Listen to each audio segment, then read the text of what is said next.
Hello, this is Devin Roy, and in this episode of Tips to My Younger Self, we're going to be talking about how parents are an invaluable resource.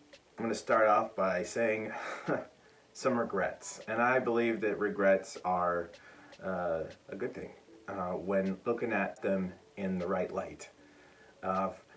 For instance, if I didn't regret these things, I probably wouldn't be making this video, and hopefully somebody down the line gets something out of this.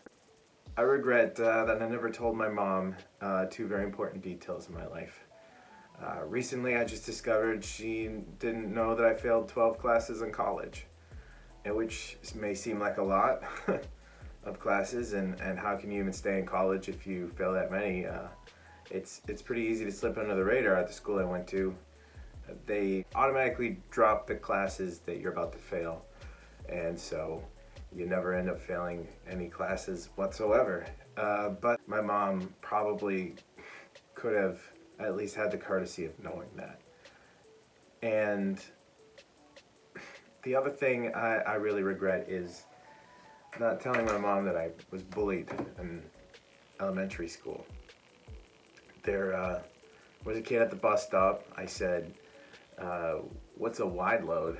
I had seen it on a TV show where a kid had taped the word wide load across his obese uncle's butt somehow. I don't remember how he got it there.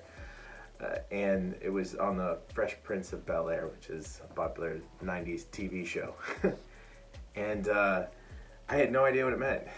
Turns out it means, if you're not familiar with the American culture, it's when you have an oversized truck coming down the road. You have to put that across the back of it. So essentially it was a clever fat joke. I didn't know that, and neither did the kid who I was telling this to. And he didn't hesitate. When I said, what's a wide load? He said, you're a wide load. I took offense to that because he doesn't have any idea what that means, and I knew he didn't because he couldn't tell me. Regardless, he was able to somehow get the whole school to call me wide load and thought it was funny.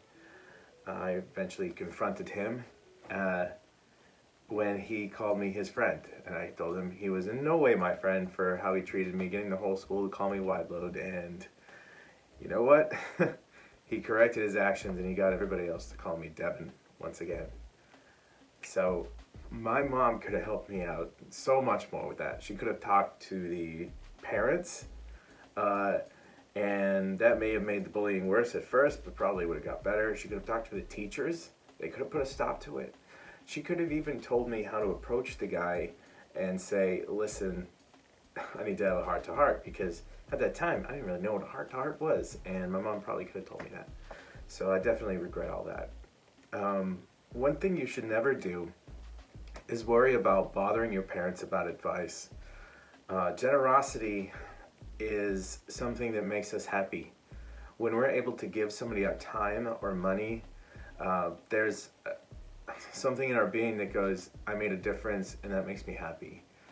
Elizabeth Dunn did a TED Talk on how giving makes you happy, and in it she describes how she was able to, with some friends of hers, take in a refugee family and get them back on their feet again. And it was a very time-intensive process. Because she put so much time and effort and energy and got to see the fruits of her labor, she really appreciated it. And believe me, your parents are going to see the fruits of their labor when you ask them for advice, especially if you implement it. So don't worry about that. My wife connected with her father after not having connected with him for so long. She thought, coming into this discussion, that she was very different from her father, and that maybe that was the reason why they haven't connected before. And during this conversation, she realized that he went to culinary school, and then he tried accounting, computers, even was considering modeling at one point.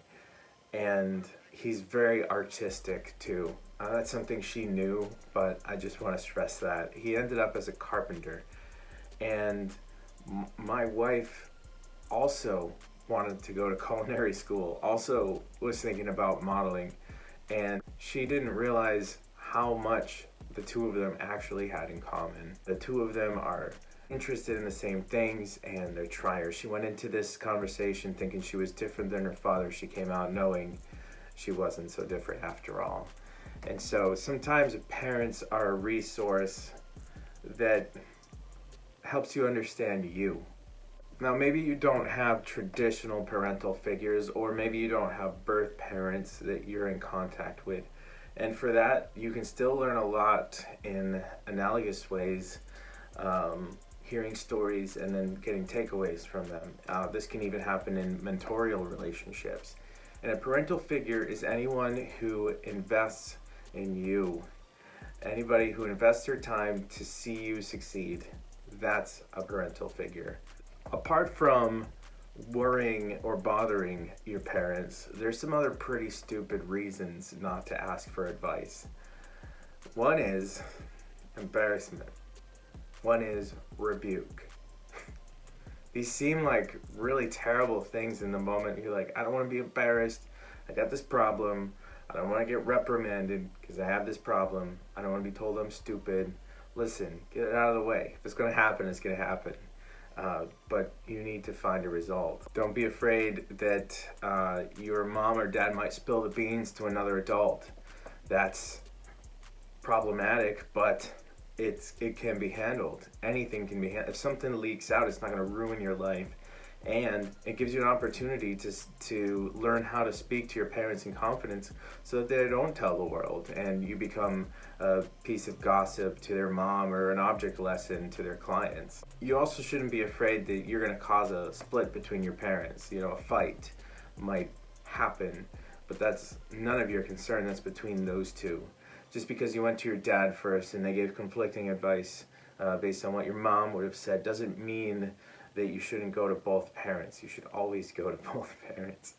In fact, that's my last point here is take advantage of the gender dichotomy.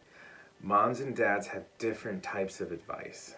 The mom figure tends to have a more heartfelt advice. You can almost think of them as the emotional support and the father as the mental support. The thoughts versus feelings. Dads are better with thoughts, moms are better with feelings. In particular, the reasons for seeking advice often are the same if you're the same gender as the person that you're getting advice from. And that may be tempting to only go to that one person. For instance, I only went to my dad.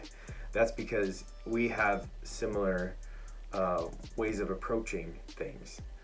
We're both motivated by things like fortune, status, goals. The women have it right.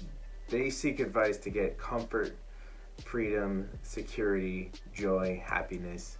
It's all the emotions that we're actually trying to get. It may have something to do with fortune and goals and efficiency, but deep down there's that cause, and that cause is always what you're trying to feel in the end of it all. That's my tip to my younger self. I'll leave a link down in the description for the TED Talk. Elizabeth Dunn also has a book. I'll leave a link for that. And please check out my article where I go over this in complete detail. If you're a reader, that'd be great. If you are a reader, subscribe to my blog. By subscribing to my blog, you get updates every time a new blog comes out. And that's the only thing you get. So you're not like sucked into my newsletter funnel.